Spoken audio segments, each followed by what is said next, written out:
Hi, this is me Lilianusha from BTech Final Year ISDF. I'm gonna present the topic of how to preserve the collected digital evidence. Let's see one by one. Here there are 10 steps to follow how to handle and how to preserve the digital evidence. Let's see one by one. Do not turn on a device if it is turned off.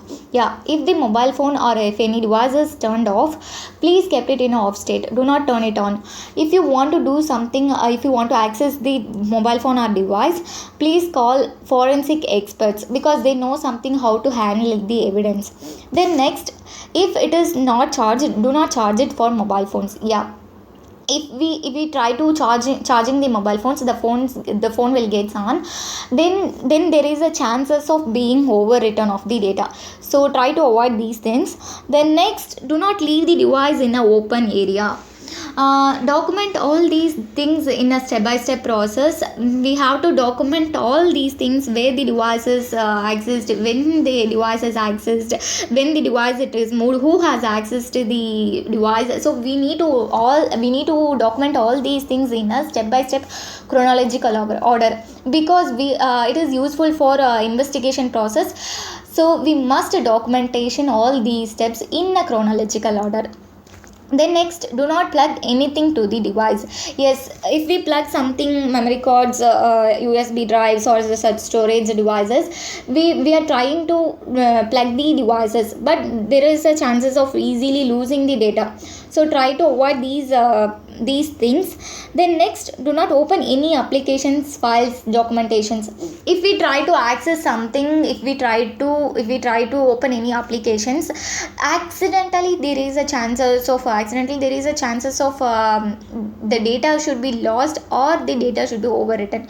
So these things we need to avoid these things, and try to keep the evidence or the devices or as it is the same state. Maintain Faraday's bag. Faraday's bag is nothing but the electronic evidence which is placed inside into the bag. That bag should not allow any signals, so the data will be safe. Then preserve all the digital evidence. Whatever you see in the crime scene, collect it and preserve it, because each and every evidence is useful to our case.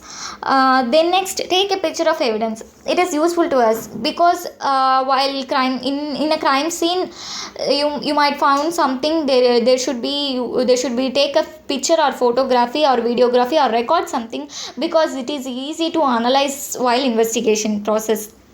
Then keep electronic evidence away from the magnetic source. This process should reduce the collision of the electronic evidence from the magnetic sources. So you must keep electronic evidence away from the magnetic sources. Then at last, finally, do not trust anybody without forensics training. You trust somebody, they do not know any forensics knowledge, so there is a chances of deletion of information or corruption of information, something, then you lost data. So do not trust anybody without forensics training. These are the 10 steps to preserving and handling the digital evidence. So now let's see about what are the materials used in the preserving evidence. First, Faraday's bag. As I said earlier, Faraday's bag should block all the signals, so the data will be safe. Then next, anti-static bubble wrap. This should be very useful in while carrying the hardware devices.